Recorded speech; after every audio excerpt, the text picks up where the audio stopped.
Hello, Diana. How are you today? I'm doing great, George. How are you? I'm doing super. Thank you. This is Diana Thompson from the University of Hawaii. And as our special guest today, what Diana has done, I think, is very spectacular. She created an online orientation course, and I've watched it over the last 2 years and see how she has developed it. So I'm happy to say that she's here today to share with us her efforts and work. So thank you. Thank you for having me. I'm really excited to be here. Great, super. Well, I was wondering as we were talking about it, because we've done some presentations together, um, what was about the flipped advising approach that you thought was a good way to get moving down the path here of doing this orientation course?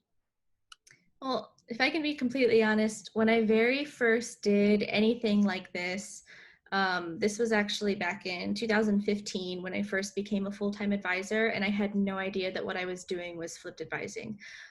But I just had this idea that, I am so tired of saying the same thing over and over and over again, and the calendar bloat was getting really out of hand. So at the time, I was working in a STEM advising office, and I just remember thinking to myself, if I could just have $1 for every time that I had to tell a student to go and take their placement exams first and then come back for a second appointment to take up yet another slot on our calendar that already didn't have enough slots in it to help all of our students, that, we'd be rich.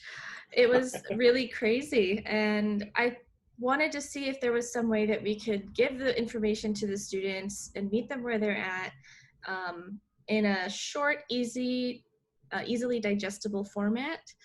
And so in a previous position that I had, I was creating lesson videos in a distance education office that I'd worked in. And so I thought, they do that there for actual college courses. So if we do something like that here for this advising curriculum that we're trying to get across to our students, and it's the same thing, advising is teaching. So the things that we do in academia likely would also work here. So let's give it a shot. And so I went ahead and I developed these videos that walked students through how to do very specific things that we were commonly getting questions about. And we sent them out as emails to students as missions. So their mission was to watch the video, and then after the video, they were to do an actionable task related to what the topic of the video was. We had no way to measure whether or not they actually did it, except to see that our advising appointments started to change. The number that we were getting was slightly decreasing, but the ones that we did have, the conversations were a lot more meaningful. And also just responding to emails was a lot faster because we could say, hey, watch this video. It's a lot easier than writing out everything in words and then having the student read what they read instead of what you wrote. And you know how that goes. It can be a little bit complicated. So having the video just makes things really clear. A lot of people are visual learners. So having that visual there really helped. So that was a big reason, why we developed the flipped advising approach. I think also just as advisors, we don't sign up to do this job to say the same thing to students over and over again. I think there's a bigger sense of fulfillment that we get when that developmental advising is done more often in our appointments. That's wonderful. And I think you've detailed very nicely the entire notion of the flipped advising approach is to do some of the basic information or type of activities you want students to engage in prior to that advising session so that you can have that deeper type of conversation. So that's wonderful. I want to take a look at some of the nice things that you've developed. Okay, so I'll take a moment to share my screen. The course that I've developed is in Canvas, and I'd like to preface by saying that our university does not use Canvas, so this is built completely on a free account. I've chosen to use this versus the university's LMS because of basically the time that it would take to build the course in the university's LMS is a lot longer. And as academic advisors, we don't have an abundance of time. And so I chose to utilize Canvas instead for simplicity. When you're brought to the course and you've joined as a student, and our summer advising website direct students on how to join the course. They're taken here to the homepage where they can see that this course is essentially an orientation to help them be ready for their first day by day one. So they're preparing to register for their first semester of courses over the summer before their first day off campus. And when we click this Let's Get Started button, we're taken to the modules.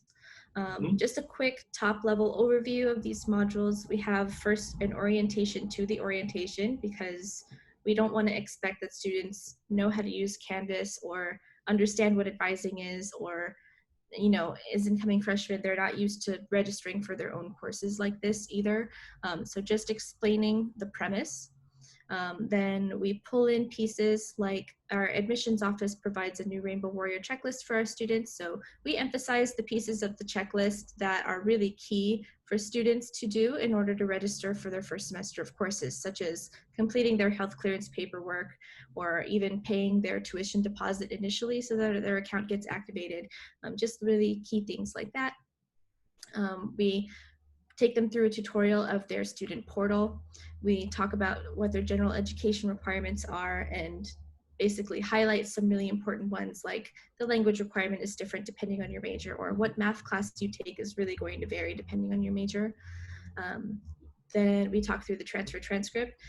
This course is intended for freshmen, but we still talk about the transfer transcript because this is where those advanced placement, running start, IB courses, all of those all show up here. We go through placement exams because those are very important, but we also emphasize that you might not need them. So that's why it's called Do You Need Placement Exams? We have ACE registration, which is a cluster registration system that we have for incoming freshmen at our institution.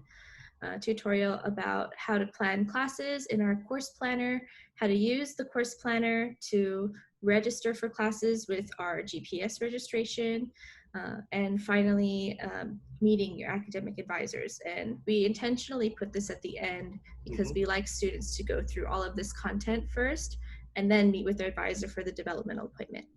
Now, spread in between these modules, we also have some worksheets that we have students do. And so we have them, they can be really simple. So for example, this MyUH Faves, part of the MyUH portal is it's a tile system where you can click on the heart icon on tiles to favorite them so that when you're logged in, they show up at the top of the list. So basically all that this is, we ask them at the end of the video to go and log into MyUH and favorite a few. So now we're asking them what they actually favorited. And it's just to see what they did. And after, so let's say I favorited financial aid information, I favorited STAR registration, and I favorited LAUDIMA, which is our university's LMS. And so I'll submit that.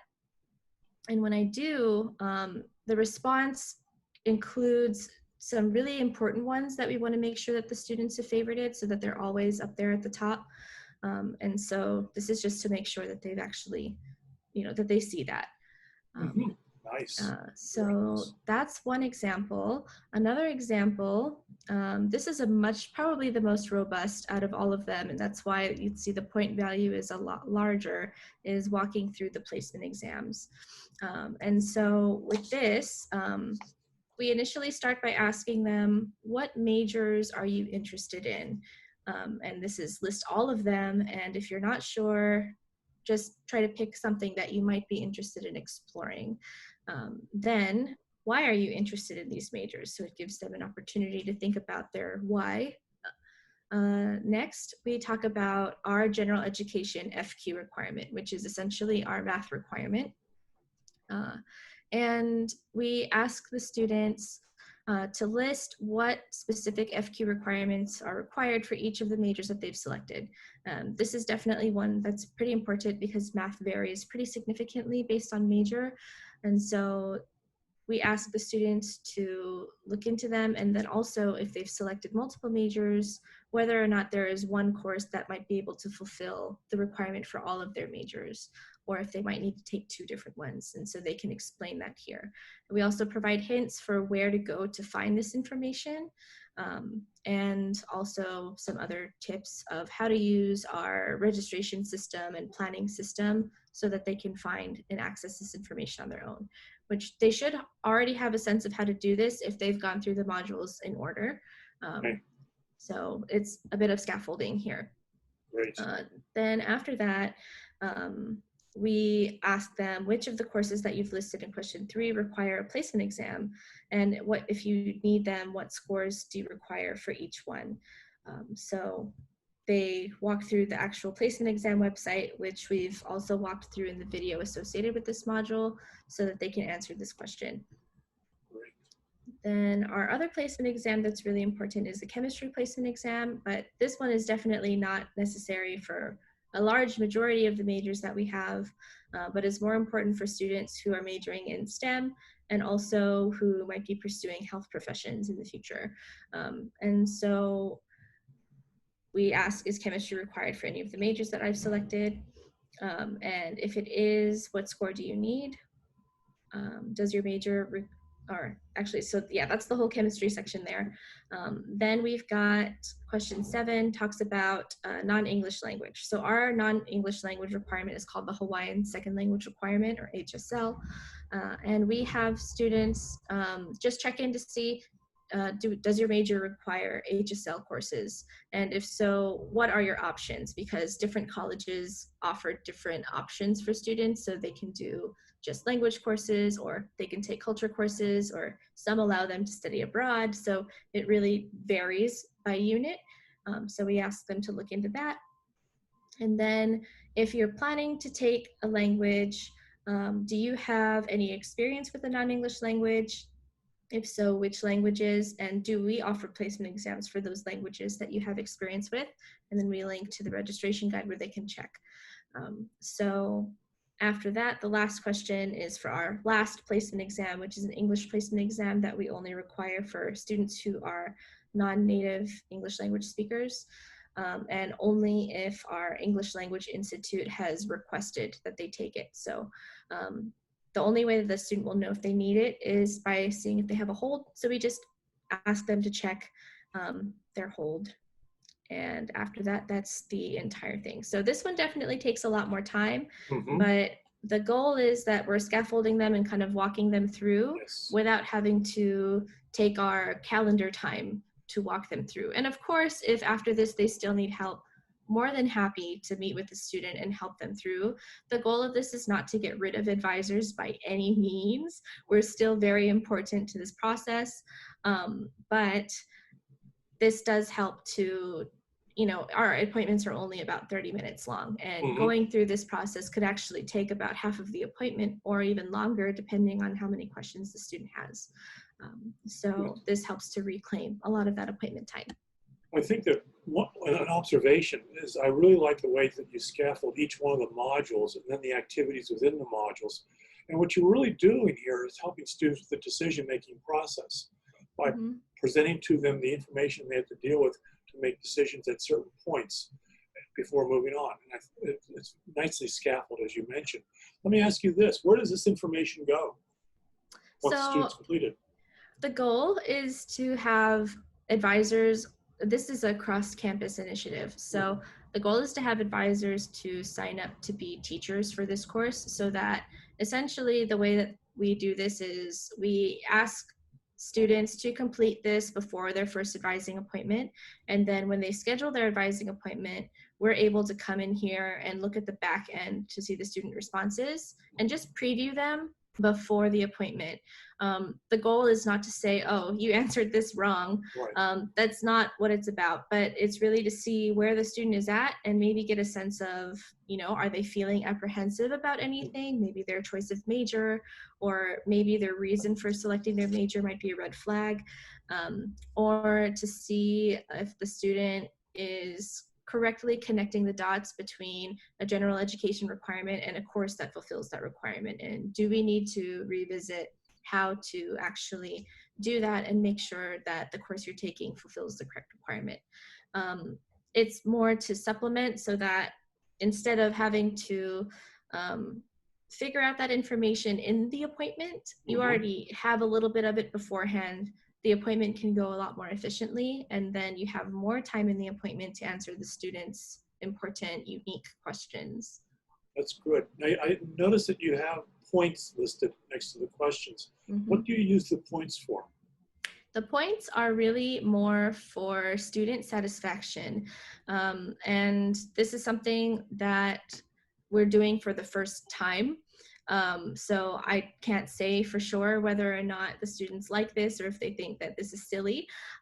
So we'll find out after our round of evaluations. But it's kind of like a badge system where they're getting this reward that doesn't really like necessarily benefit them significantly in any way, but the course itself benefits them and assists them with being able to be self-directed in how they do their registrations and selecting courses for their academic career. That's good. Thank you. Thank you. Is there anything else you'd like to show us within your course? I think that's pretty much it for the course. It's meant to be pretty simple, especially because we don't place holds on students for them to do this, and they're not earning any kind of course credit or anything for it. So we're not trying to take up a lot of their time. We just want to get the point across of this is what you need to do in order to be successful with registration. Great. Thank you so much on that. Let me ask you one or two other questions. When you created this, what type of challenges did you face doing so? Definitely the biggest challenge by far is time. And the reason why I say that is usually when, like in the professional world, when people develop things like this, it's usually a team of people. You've got like an instructional designer, a subject matter expert, a content creator. In this course, I was that person for all of the roles. So I was wearing a lot of different hats. I was trying to juggle everything, but I think because of my skill set, I was really able to be creative, and that was really fulfilling for me personally. But thankfully, I have a job that allows me to set a certain number of appointments for the week, and then also set aside a decent amount of hours in the week to work on projects like this. I know that not all advisors have that opportunity to do that. And so it's really, I'm very grateful, but part of that was also convincing my supervisor and her superior that this was something that was worth doing, so that I could spend my time doing this. Some other challenges, I mean, just in general, the creation process for this is really like developing a course. We start with a needs assessment to see what it is that we need to create. We come up with learning outcomes based on what we come up from the needs assessment. And writing learning outcomes is actually really hard to write a really good one. So it takes a lot of time and careful thought. After that, actually creating the content to go along with the modules that you develop a curriculum. So putting content in there, and then all of those videos that are in the modules I've actually created myself. I scripted, recorded, edited, all of that. And so it takes a lot of time, but ultimately once you've got the foundation, iterations that happen after that are a lot easier, because what you're really doing is just improving what's already there. And occasionally I do need to completely tear down one video and rebuild it from scratch. I think that's just being responsible, because information changes, as we all know as advisors. Right. And so we just want to make sure that we're giving the students their best chance at being successful. So how long did you use any rule of thumbs when you made these videos in terms of length or any other type of topic? The goal, as much as possible, was to be 3 minutes or less. There were a few videos that are a little longer than that, just because of the complexity and the number of steps, and to make it any shorter would just be way too fast. But to keep it as short as possible is really key. And so when I scripted when I made my scripts, double spaced, usually a page is about 1 to 2 minutes, depending on how many pauses there are throughout. And sometimes if I'm finding that I'm speaking a little bit slowly in my recording, I will use the software to kind of speed up my voice a little bit, or I'll cut out awkward, well, I definitely cut out the pauses in between. So my initial recording actually usually looks like about a 45-minute recording. And that's because of, me talking, and then I'll stop talking for a little bit to do things on the screen, and the software is capturing what I'm doing on the screen. And then in the editing phase, I layer the me talking over the video. And that's what I like about not having my face on the video, is that it makes that process just a million times easier. I don't need to worry about what my face looks like on the screen and matching up the words to my mouth. Right. So big tip for time saving is to have yourself off of the screen. Then after that, trying to see what, like, if after watching it, seeing if there's anything, like, does the student really need to know that step? Is that really going to be that critical for them to be able to get from here to there? And so there's a lot of carefully, like, thinking, and it's a little bit hard because this is something that you've created yourself. You've spent a lot of time, but a lot of your work does end up on the cutting room floor, and that's just the nature of this work. But really, it's all for the benefit of the student. Trust me, if your content is too long, they're not going to watch it. If you don't want to watch it, they don't want to watch it. Exactly. So what about as far as talking to other people and showing them the impact of this? How have you gone about the idea of some assessment to show people evidence of its efficacy? So less than 2 years ago, I started a new position. And when I moved to that new position, I was in an office that had more of an ability to be campus-wide in its outreach, because I work in the office that services exploratory students. So when doing that, so I mentioned earlier that I kind of started doing this work in 2015. So I've kind of closed the chapter on that project and opened the chapter for this new summer advising project. And so I don't have a lot of data. I have last year's evaluation data from students, which was mostly positive. A lot of the students who did respond said that it was very helpful. But in terms of this year's data, the summer's not over yet. Our application cycle for the fall does not close until August 1st this year because of COVID-19. So we will continue to see new students. And so I'm not really checking the evaluation data a ton just yet. I'd rather wait until the end to see what it looks like, so I can see if it's any different from last year, especially because last year we used a different LMS. So one of the reasons why I've changed to Canvas is in hopes of addressing some of the students' concerns from last year. And it's part of the iterative cycle. But other things that I think have been helpful in demonstrating the success, some of it is like view counts on YouTube videos. Some of it is just seeing the quality of responses that students are putting in Canvas. You can really tell, like, at least that person got it. But the tough part of assessing is that we don't require all of our students to do summer advising. And so because they're not required, they're not being forced to do it, there's no hold placed on their account, there's no detriment to them not doing it. Or, well, I believe there's a detriment that they might not be as knowledgeable as they could be. But in terms of there being any kind of repercussion, there isn't really any. And so because of that, the number of students that are in the course is a relatively small percentage of our actual incoming student population.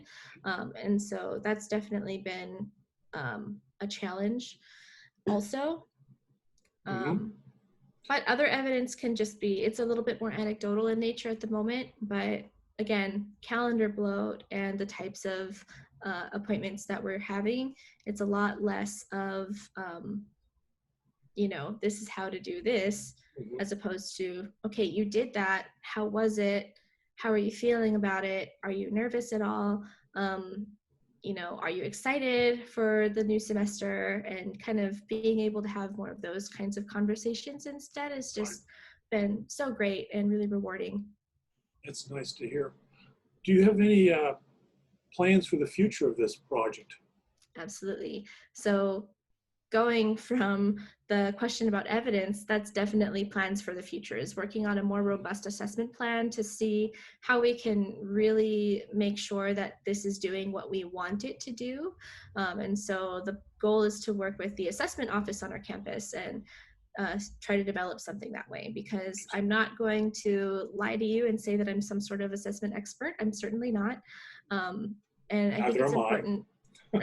So when we can lean on, the people who really are experts in those areas and kind of pull on their knowledge to build something really effective, I think that's going to give your project the best chance of being successful. And other plans, our office actually services exploratory students in 6 different tracks. So we section them off into categories. And so those include general exploratory, exploratory arts and humanities, exploratory business, exploratory health sciences, social sciences, and STEM. And when we are advising those students, they have kind of unique needs and different things that they need to do. So the goal is actually to eventually create 6 different summer advising courses that are tailored to the 6 categories. And it's not going to be marketed as for exploratory, because we still want it to be campus wide, but trying to direct students, like, if you're in this major, do this course. And that way it can be a lot more personalized to their own needs. And we can pull out some of those placement exam videos for, the students who really don't need to take a chemistry placement exam or a math placement exam. And that way we can, hopefully that will increase student satisfaction as well, because they're not feeling like it's a waste of their time. Sure, absolutely. But it sounds to me, though, that the approach is to share where you can share, and then you build and individualize for those special student populations where it's needed. Mm-hmm. So there's a way of continually building upon this and right. Borrowing and doing all those other good things that we as advisors often do. Mm-hmm. That's true. That's great. Do you have any suggestions for people who want to go down this path and get started with this? I think the most important thing is to think about what is going to work best for yourself, your office, your students. This thing that I'm doing, I would not recommend that everybody do this, because what works for me might not work for you. And you know your population the best, you know what your situation is the best. A big reason why we have this is because our university, for as long as I remember, even back to when I was a freshman at this institution, we didn't have a mandated in-person orientation for our students. And so to find a way to put something online so that we can reach out to students rather than expecting them all to book a flight to Hawaii is really great, so that they can save on that cost, because it's very expensive to fly out here. And yeah, that's us. But if you already have something that's going to be in person, maybe you can find a way to build off of things like structures that already exist within your institution. And I know it's kind of weird to talk about in-person events right now, but looking forward to the future, flipped advising is not only useful in a pandemic situation. Again, this is something that I was doing back in 2015, and I found great relief after doing it. This is something that is always useful, but the way that flipped advising looks is different, and it doesn't always outwardly present itself as flipped advising. You kind of have to realize oh, by the way, actually this kind of is flipped.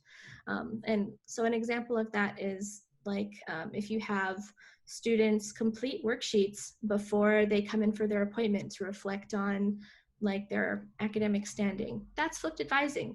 It might not feel like you're doing a whole lot. It's not as robust as an orientation course, but you're giving the student that pre-work to complete before that in-person session. And if that's all that you have the time and resources to build is a worksheet for your student to do before they come in, that's great. Go ahead and do that. And maybe after you build that one worksheet, next semester you can build another worksheet, and it'll kind of build up from there. But it's okay to kind of take small steps and work your way up to something bigger. That's good words of advice, and I think it's very true. I mean, it's one brick at a time, isn't it? Mm-hmm. Or one module at a time, perhaps is Absolutely. another way of looking at it. Well, that's wonderful. Diane, any other type of comments you'd like to make before we finish this session? Um, Honestly, not really. I think we've talked about a lot of like the big things that I wanted to get across in this interview. And I just really wanted to thank you for having me again. And I've, hope that this course goes really well, and that for all of you advisors out there who are taking this, that you find that flipped advising works well for you when you actually go about and execute it in your own work. So I'm very excited for everybody, because I think flipped advising is great. Thank you. Well, I also want to thank you again, Diana, for sharing with us what you've been doing and talking it through, because I think that from your experiences, we have a lot to learn. So I appreciate you sharing it today. Absolutely. Well, thank you.